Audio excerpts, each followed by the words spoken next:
কলকাতার এমন একটা জায়গা আছে যেখানে শুধু বই পড়া হয় না, বই অনুভব করা হয়। হ্যাঁ বন্ধুরা, আমি আজ চলে এসেছি ৪৯তম কলকাতা আন্তর্জাতিক বই মেলাতে। আর বিশ্বাস করো, এটা শুধু একটা মেলা নয়, এটা একটা আবেগ। প্রতি বছর জানুয়ারি এলেই আমাদের বুকের ভিতর কেমন একটা নস্টালজিয়া কাজ করে। বইমেলা মানেই ঠান্ডা হাওয়া, গরম চা আর নতুন বইয়ের গন্ধ। আজ অনেক বছর পরেও এই ভিড়ের মাঝখানেই আমি সবচেয়ে বেশি নিজের মতো থাকতে পারি। ছোটবেলায় বাবা মায়ের হাত ধরেই বইমেলাতে আসতাম। পকেটে অল্প টাকা, কিন্তু চোখে হাজারটা স্বপ্ন। আজ বইমেলা বদলেছে, কিন্তু সেই অনুভূতিটা, একটা বই হাতে নেওয়ার আনন্দ একদম বদলায়নি। এখানে ছোটদের বই আছে, আছে কিশোরদের গল্প, আছে উপন্যাস, কবিতা, ইতিহাস, দর্শন। যেটা ভাববে সেটাই পাবে।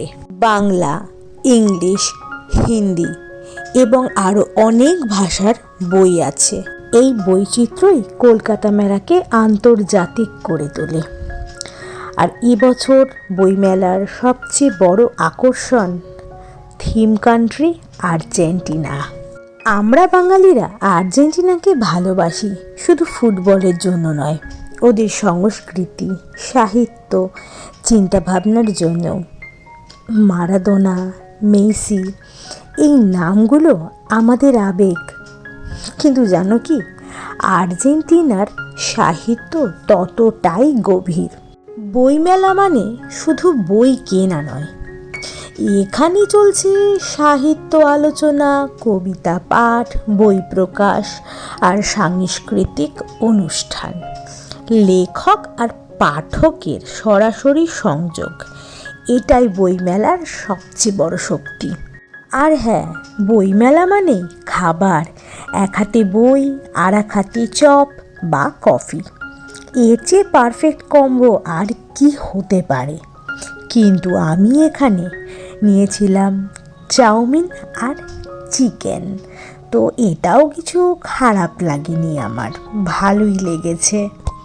আজ সব কিছুই ডিজিটাল, কিন্তু সত্যি বললে স্ক্রিন স্ক্রল করা আর বইয়ের পাতা উল্টানো এক জিনিস নয়।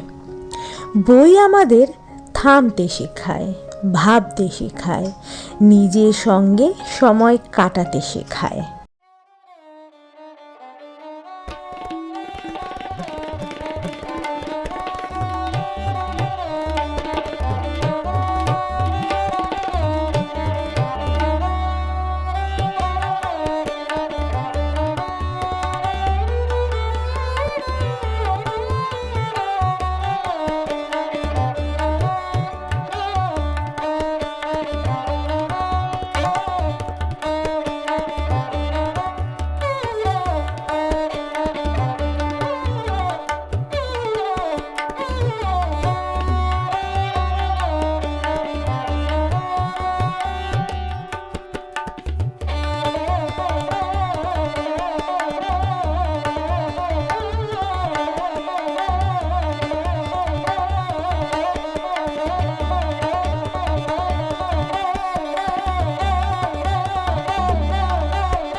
ঊনপঞ্চাশতম কলকাতা বইমেলা আমাকে শুধু বই দেয়নি, দিয়েছে স্মৃতি, অনুভূতি আর শান্তি।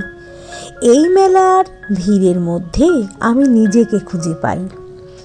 তাহলে চলো, ব্লগটা আজকে এখানেই শেষ করছি। আর এই ব্লগটা ভালো লাগলে লাইক, শেয়ার আর সাবস্ক্রাইব করে আমার পাশে থেকো। বই থাকুক জীবনে, ভাবনা থাকুক স্বাধীন। দেখা হবে আবার আর একটা গল্প নিয়ে। আজ আসি।